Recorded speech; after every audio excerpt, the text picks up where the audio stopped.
Longlegs director Perkins said that he was inspired to make the movie by Silence of the Lambs as well as Alfred Hitchcock's Psycho. Both of these movies are based on one man, Ed Gein. And you probably heard of him before, you know who he is, what kind of crimes he's committed, and all kinds of weird things that were found in his house. All of which ended up inspiring Psycho, Texas Chain Massacre, Silence of the Lambs, Bates Motel, Hannibal, so many movies and books, and now Longlegs. But what you might not know is how he was raised, in what conditions he grew up in, and who the real monster in that house really was.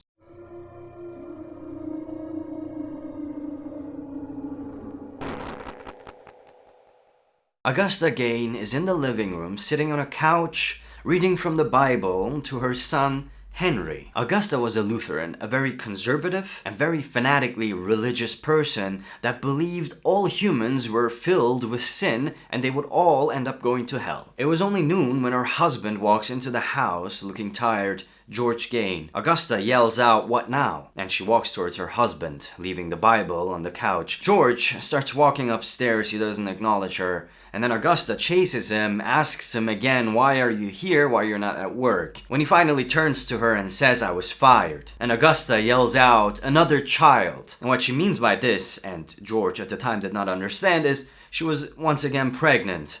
And another child was coming. She's clearly worried that with her husband constantly being out of work, it was going to be difficult to raise two children. George, he doesn't care too much. He starts walking back up the stairs. He seems a little bit drunk. He's having difficulty walking.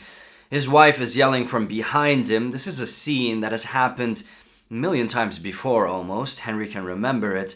And he's upset, still sitting there on the ground. After that day, Augusta, she starts praying every night for a girl. She believes men especially are vile creatures, and she definitely does not want to have another son, another useless man from her useless husband. So she prays to God every night at her bedside. She sits down and prays that she gets a girl. But in the end, she gives birth to another boy, and his name Edward Theodore Gein. She feels disappointed, saddened by this event, but makes a promise to herself that no matter what, she's gonna raise this child with utmost love and dedication so that he wouldn't turn out to be like his father or his brother Henry. As time passes on, mother and son spent much more time together. Now the relationship between Augusta and her husband is basically non-existent at this point, only arguments and hateful words being thrown at each other. Henry's already going to school, mind you, he's 5 years older than his brother Edward,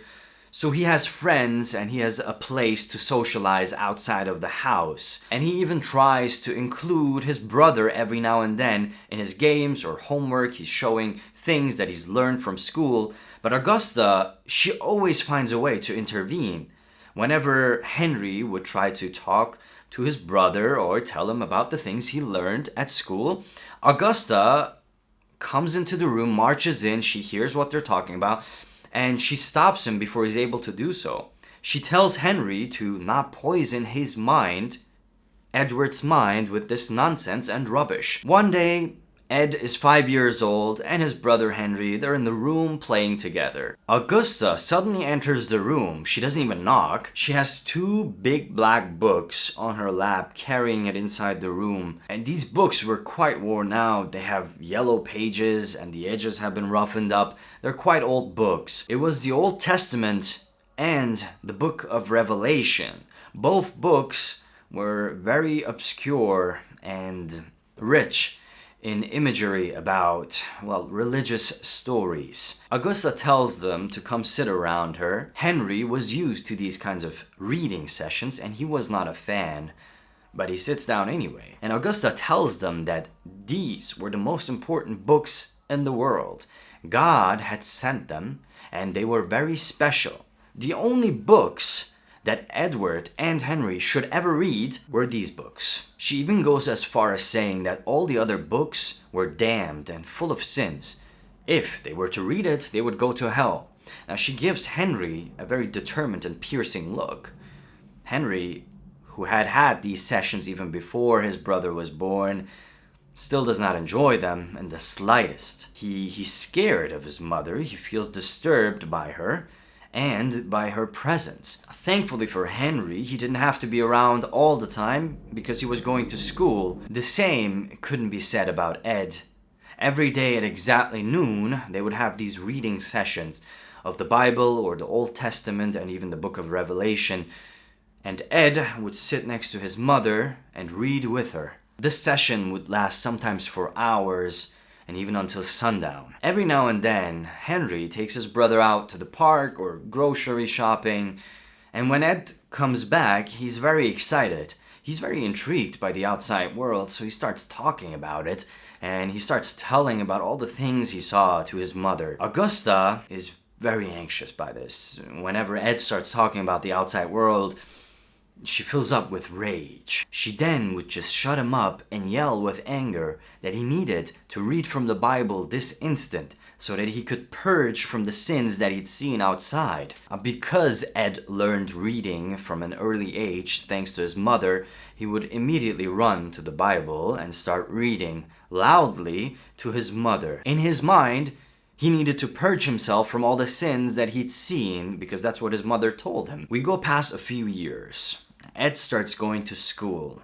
Augusta soon realizes that Ed doesn't seem to be much interested in her anymore. Whenever he would come back from school, he starts talking about all of the friends he's made or the things that he's learned. It was getting obvious and clear to Augusta that they couldn't stay in La Crosse any longer. She was slowly losing Ed, the one child she was supposed to make perfect. She looked at her husband with disgust, who was in that moment boozed out and sleeping on the couch. Ed's laughters are coming from upstairs, who's playing with his brother. For a moment, she couldn't breathe. Her thoughts were getting louder and louder. You could almost hear her from across the screen. What a terrifying fate. What a sick joke it is to be married to this useless creature of a husband. This man who could not hold one steady job for more than a week. I despise him. Oh, my life. Ruined. It's all ruined now. And to be surrounded by these men in a city full of sinners.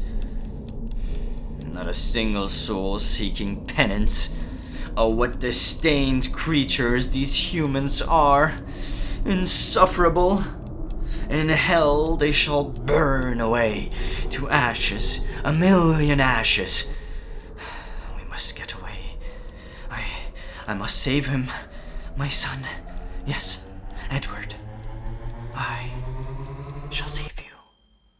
And thus, Augusta demands the family to move someplace quiet. She sells the grocery shop, which she inherited from her father, and with the money, they move to a silent and very secluded house in Plainfield, Wisconsin. At this point, the true isolation begins. Ed starts only leaving the house to go to school that was nearby. It was called Roche Acree Grade School.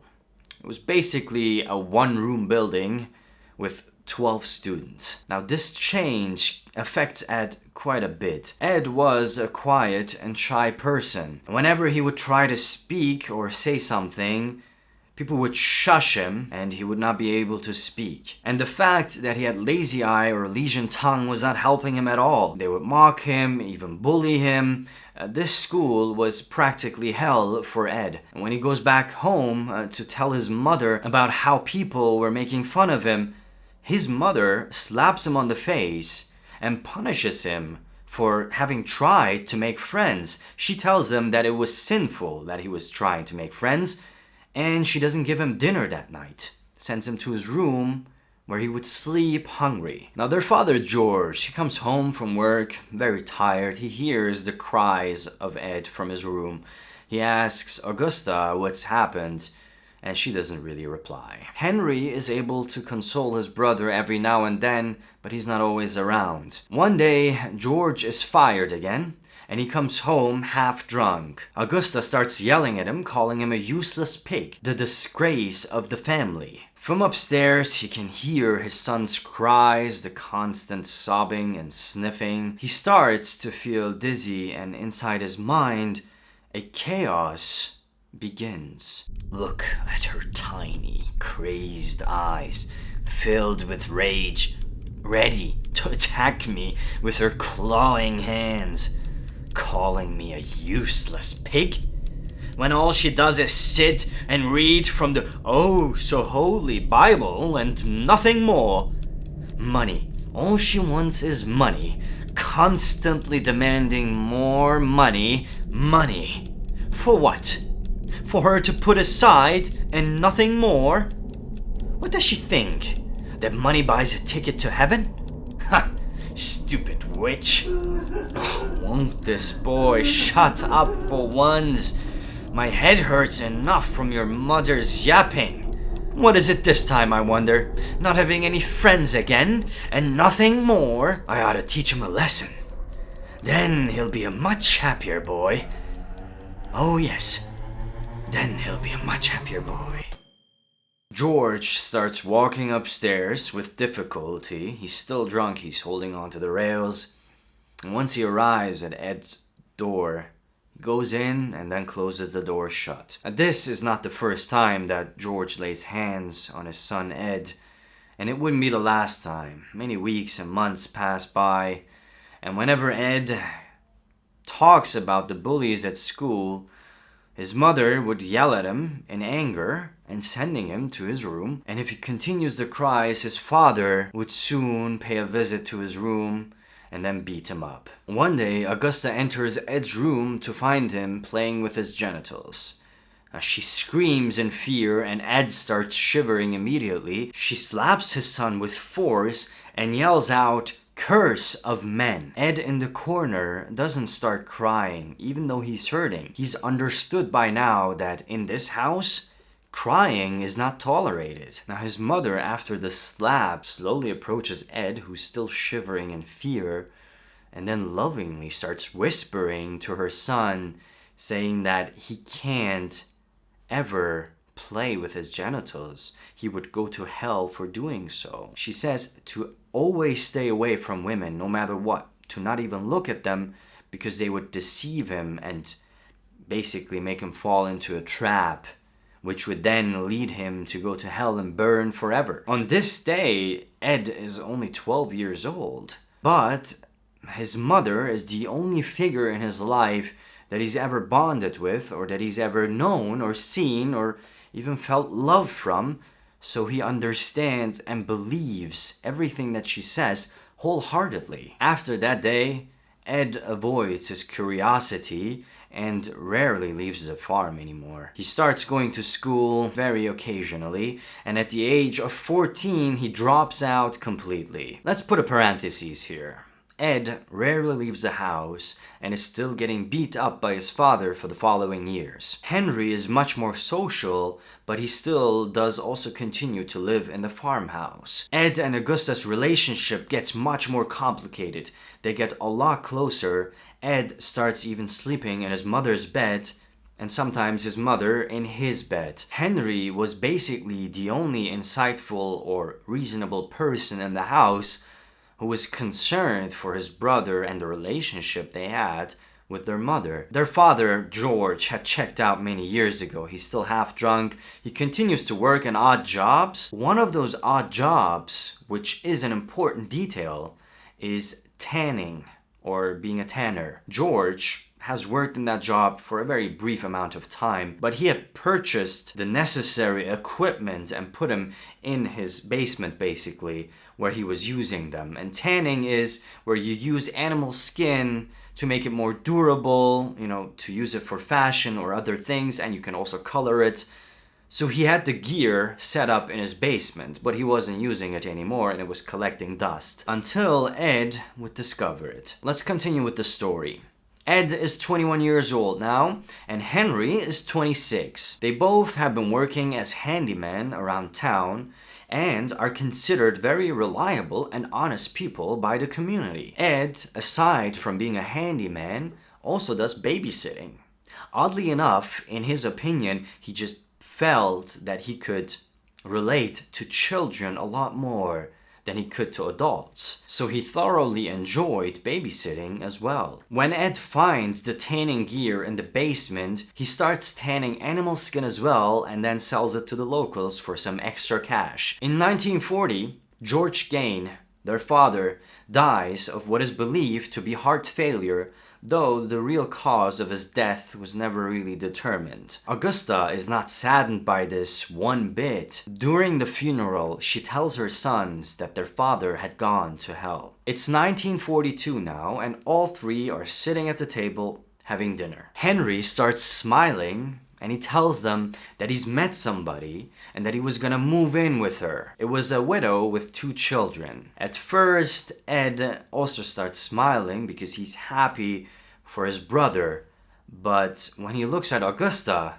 who has a frown on her face and seems to be very angered by this, Ed too, immediately, he fades away the smile and just looks very cold. Henry realizes the situation.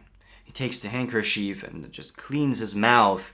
He gets up from his chair and says, "I'll still be around. I'll help around the house and I'll help with the bills if it's necessary, but I will be moving in with her." And he gets up, he starts walking up the stairs. Augusta has become insanely red. She's filled with rage. Her eyes are tearing up in that moment. When Ed sees this, he decides to have a talk with his brother and maybe convince him. So he starts following his brother upstairs. Ed goes upstairs and he starts watching his brother Henry from the doorsill. Henry is packing up in that moment. This is a very long moment. He just looks at his brother, focused, determined, not moving and not showing any emotion. When Henry realizes he's being watched, he turns to the door and he sees his brother standing there. He smiles at him, at which Ed also responds with a smile. They hug each other, and Ed tells him that he should reconsider, that it was okay that maybe he was seeing this lady, but that he shouldn't move out of the house. Mother was really upset and they needed him. Henry says no. Mother would not be upset if I left. She would be upset if you left. Ed gives him a puzzled look, as though he didn't understand at all what he was implying. Henry continues on saying that he was really concerned with him. He says that Augusta was a very sick person. Why we have even tolerated her for so many years, I don't know. He then lowers his voice and he says, "We must get away from this monster." Ed looks mortified. He doesn't move. He has no emotions on his face. He is focused, deadly on Henry. Henry waits for a response, but Ed says nothing. So he shakes his head in disbelief, grabs his stuff and says, "All right, I'm out of here." And then walks around his brother, leaves the room, goes down the stairs and leaves the house. Once Henry is gone, Augusta appears behind Ed, who's still standing in his brother's room, not having moved at all. She asks him what he's going to do. Ed, without turning around, says, "I don't know, Mother." To which Augusta then says, "You know what consequences we will face due to Harry's sins, don't you? He will drag us to hell with him, Ed." Ed then turns around, but his mother was already gone. She must have gone back downstairs. He goes back downstairs and finds his mother still sitting at the table, not having moved an inch. Filled with rage, she still looks super angry. Now Henry does continue to visit the farmhouse every now and then to make sure that his brother is alright. Many more years pass by. One day, Ed tells his brother Henry that there is excess vegetation and many bushes growing behind the house. He asks his brother's help to burn it down, to which Henry agrees. One day, they start burning it down, but the fire grows so big it gets out of control. As they try to regain control of the fire, Ed loses sight of his brother. In that moment, suddenly, his mother appears next to him. She slowly starts bending towards Ed's ear and then starts whispering some things. In that moment, Ed looks incredibly determined. He walks past the smoke of the flames burning up high, and he sees up ahead his brother waving his shirt to the fire, trying to take control of the fire. He looks up for a brief moment, and behind the smoke ahead, he can see his mother watching them and smiling. The local fire department soon arrives. The neighbors had called in the fire, and they extinguish the fire. After they leave, Ed calls the authorities and lets them know that his brother went missing. That same night, a search party is set out with candle lights and lanterns and flashlights. So they start searching Henry, the 43-year-old. They find him in less than an hour, laying face down on the grass. His death was assumed heart failure because there didn't seem to be any injuries or burn marks on his skin. As suspicious as Henry's death seemed at the time, the police don't do an investigation. They look at Ed, who behaves quite feminine, walks and talks almost a little bit feminine, and just laugh at the idea that he could have caused somebody to die, let alone murder. Evidently, the county coroner does not perform an autopsy, and so his death is being ruled out as asphyxiation. Henry's tragic death does not affect the family in the slightest. Ed is surprised and somewhat saddened by it, but Augusta, she doesn't care. And now it is the perfect isolation for both of them, the ideal situation for Augusta in her mind. It doesn't take long though. After Henry's death, Augusta has a stroke and she's rushed to the hospital. Unfortunately, after that day, or after her stroke, she's unable to move, completely paralyzed. She can still think, drink, or eat. She's able to move her face, but the rest of her body is completely paralyzed, and Ed is now her only caretaker. Ed stops even working for odd jobs. He's devoting his entire time to taking care of his mother. During this time, they visit a neighbor named Smith to purchase a straw. When they enter the house, there's a dog, and it starts barking like crazy. Smith, the man, tries to calm down the dog, but the dog is not calming down.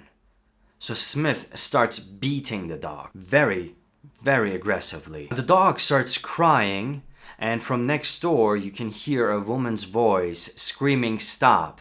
A woman runs out from that next door and begs Smith to stop. She tries to hold him and says, please just stop hitting the dog. And Augusta is visibly upset by this. Ed can tell Augusta sitting in that wheelchair, she looks really angry and shaking. Ed immediately takes his mother out of the house and tries to calm her down. The cries of the dog soon disappear, and Augusta says that woman had no right to be there. She's not married to Smith. She warns her son to never visit that house of sinning ever again. It wasn't the fact that the man was beating the dog that upset Augusta. It was that a woman had come out of the room. Over the following months, though, Augusta's health deteriorated even further, and then she had a second stroke, which eventually led her to die on 29 December 1945. Ed is devastated. The only friend, the only love he ever had was now gone. He was utterly and completely alone. The house was so silent, you could almost hear Ed's thoughts or the words crossing his dark mind. Mother is gone, but she'll be watching. Oh yes, from behind closed doors and dark curtains, she'll be peeking and making sure I do not sin. And of course, she will want her rooms to be clean. I should cover everything and stay away. Surely she must have a plan to return. Do not leave me here alone, all by myself. It is much too dark to see. Plus, no one else would care for me, and I would not care for no one. Preposterous! It makes no sense. No sense at all. She ought to be back by now. It is far too late. Maybe I should go check on her. But then she would still be mad, telling me I ruined it all. Me, the good-for-nothing boy. Best I wait. Wait for her to let me know. If not tonight, one day she will show. After her death, he covers up everything in her room and her sitting room. He boards them all up, never to be touched and used again. He wants to make sure they all remain clean and tidy and neat when the time comes and she returns.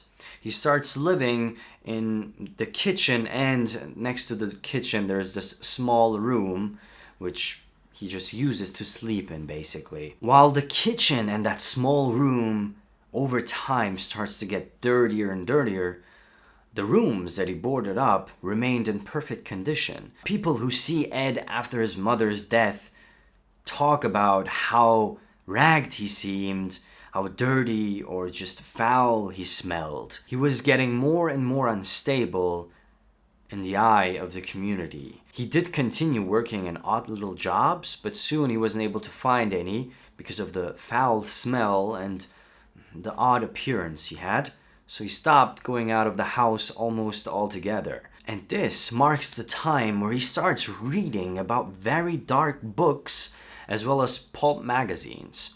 Now, these dark books, they mention and talk about human anatomy, grave robbery, and even head shrinking.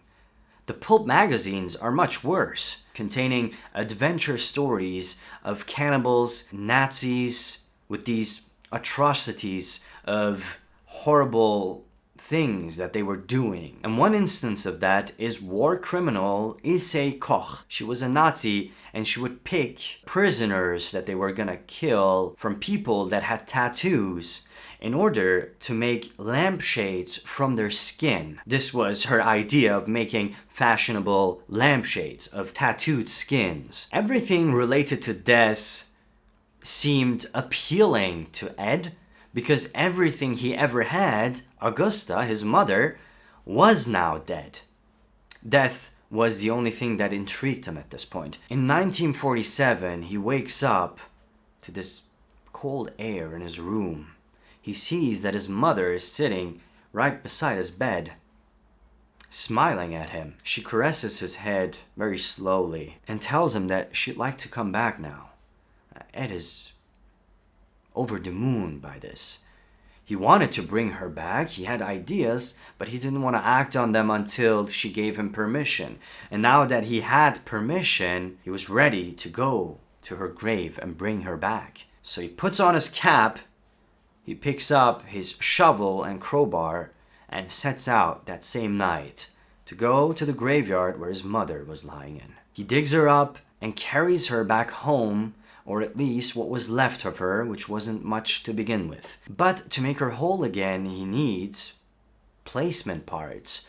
So he starts scanning obituaries of recently deceased women that looked especially like his mother. When night would come, he would set out to these graveyards and then dig these bodies up, take him back to his home, to the basement where the tanning gear was, and he would make use of the tanning gear on these dead bodies to make his paraphernalia or to make new body parts for his mother. During this time, oddly enough, he befriends a 16-year-old boy. Ed at the time was very asocial and was not ever going out really, but he had two friends that he had gotten close with over the time that he was spending in the tavern or other places.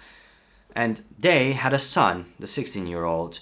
They would let Ed sometimes babysit their son or even hang out with him. Ed was totally cool towards this young man because, as said before, he was feeling much more comfortable with younger minds even at that age. They even go to baseball games or movies, and Ed even invites him to his home one day.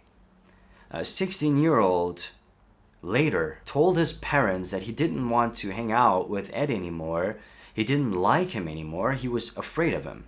He said that he had this very foul and creepy smell, and inside his house there were all these weird things. To be specific, shrunken heads inside these glass jars filled with water. Now, Ed had told him that he was getting these from a cousin in a World War II as relics. But that, of course, was not true. Ed was deliberately shrinking these heads of the information he had gotten from these books and magazines, and he was applying the knowledge to those dead bodies. Even though Ed almost never left his house, there was one place he would frequently visit, and it was the Pine Grove Tavern. The owner, Mary Hogan, was a 51-year-old kind lady, maybe a bit too kind. She would see Ed come almost every night, sitting at a desk on his own, or at the very edge of a seat, maybe even at the side of the wall, away from everybody,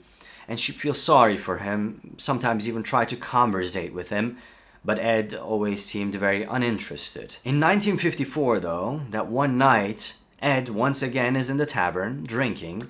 Everybody had left at that point. Now Mary approaches Ed and tells him that they were going to close. Ed finishes his drink and asks her if she would come with him to his home, that it felt lonely after Mother had passed away, and that it would be very nice for her to come. Now he also tells her that there was this unique art at his home that he believed she would be mesmerized by, and Mary, in that moment, agrees. She says, okay, why not? And joins Ed to go to his home. After that night, she's never seen again. 3 more years pass, and Ed is rarely seen in the community anymore. On 16 November 1957, Deputy Sheriff Frank Warden enters his mother's store, Bernice Warden, and finds that the cash register is entirely open and there's bloodstains on the floor. His mother is nowhere to be seen, and he freaks out immediately. He looks around, he walks to the back to see if his mother's truck was there, but it was gone. He comes back to the cash register to find maybe some clue that might have been left there, and then he sees on the register there's a slip for an antifreeze, and in the back is written that Ed Gein would be back the next morning to pick up his gallon of antifreeze. He immediately feels suspicious of Ed Gein, especially after that note, and sets out to search and find Ed Gein. A few hours later, Ed is arrested at the west side of another grocery store in Plainfield. Bernice Warden's truck was found on Ed's property, and once it was clear that Ed was responsible for her death, they started to search his house, where they indeed found Bernice's body as well. Her body was decapitated, and in a very disfigured position, it was put on the ceiling, basically, with crossbar across her legs and her ankles. Her torso was opened up, almost dressed out like a deer, and she was basically hanging upside down from the ceiling in this odd way. She had been shot by a .22 caliber rifle, and all the altercations and mutilations were done after her death. Mary's skull was also found in the house, which was fashioned as a soup bowl of sorts. Our story ends here, but the aftermath is quite disturbing. So if you don't want to hear anything more about how creepy it is, I suggest you skip towards the very end, maybe even to the ukulele song, and enjoy that before you leave. During initial questioning, Sheriff Schley had reportedly smashed Ed Gein's head on a brick wall twice. This resulted in Gein's first confession to be inadmissible in court. Schley later died of heart failure in 1968, even before Gein's trial. Many who knew Schley said that he was quite traumatized by Ed's crimes and the things that were found at his house. Many believe that the fear of testifying about this assault, as well as the traumatic events before, had caused them to die at the age of 43.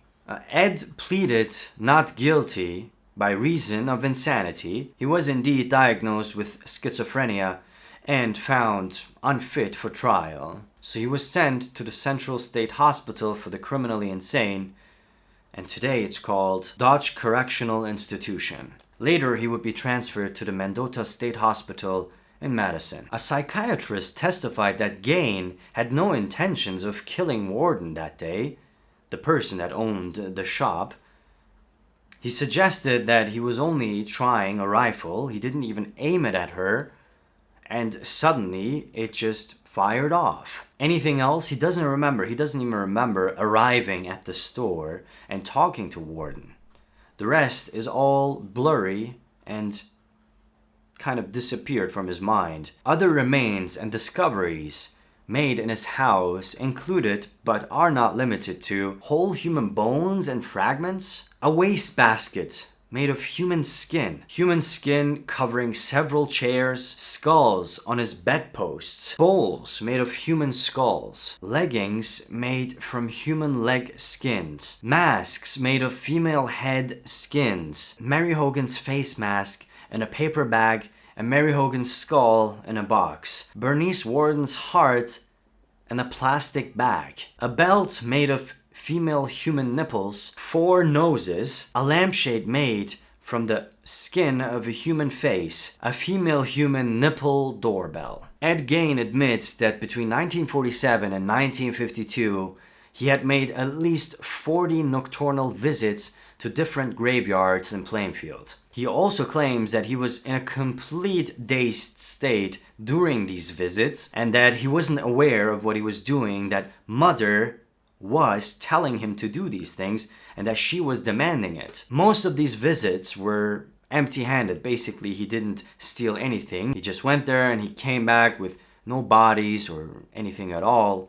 Only 9 of these visits ended up in him digging up basically dead bodies. There are so many missing cases between the time that Ed had lost his mother and he was arrested that people were suspecting him of causing those missing cases as well, and he was asked about most of them, and he denied almost all of them. He even went through lie detector tests, which apparently exonerated him, and his psychiatrists, many of them, claimed that his anger and violence was mostly directed towards women that physically resembled his mother. Gein died in the Mendota Mental Health Institute on 26 July in 1984 at the age of 77 due to respiratory illness as well as cancer that was affecting his lungs. And that marks the end of the man who has inspired countless movies and countless books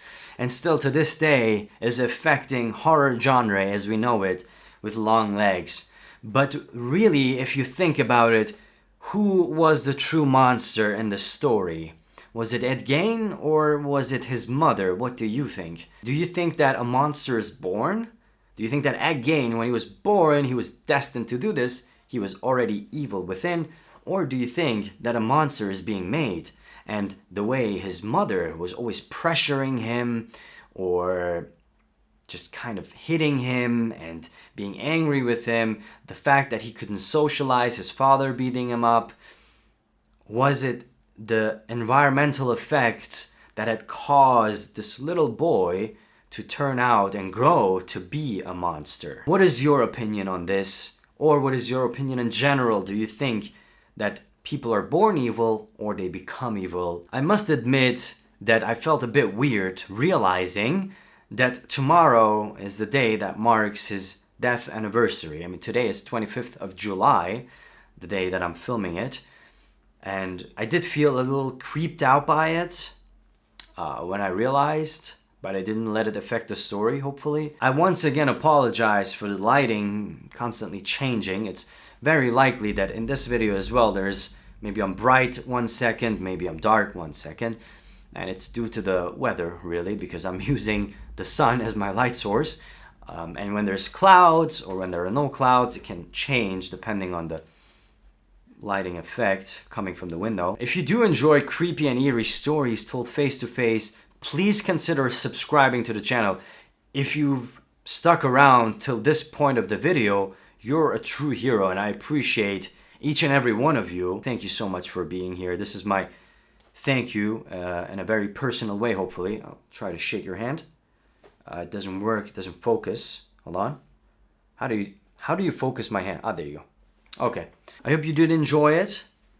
I used this boy's cap only for today's story because it was I think it was fitting for today's story. Please let me know what you'd like to see next, how you would like to see it next. Do you want me to maybe even refine further down and tell stories or, well, criminal things in less detail or more detail? Should I tell the story a little bit further, or should I keep the story short and tell more of the crimes and what have happened? Whatever you want, please let me know in the comments, and I'll try to work on that, and I'll try to bring it to you so you can and we can all enjoy our videos more. Consider liking the video, which will help us grow as a channel, and maybe share this video with a friend. I don't know. Either way, a ukulele song, a very creepy ukulele song, is coming now. Make sure you enjoy it before you leave, and stay safe and stay eerie.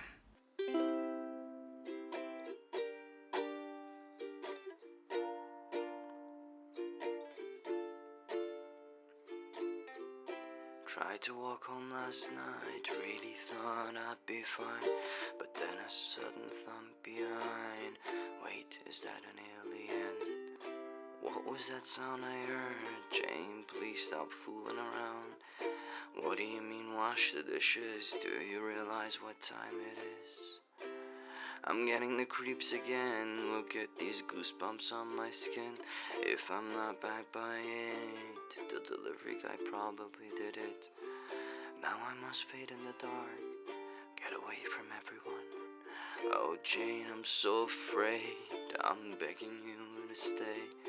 Is someone watching me as I'm wide asleep? Getting those goosebumps again. Wait, am I peeing? I'm so scared that I'm peeing.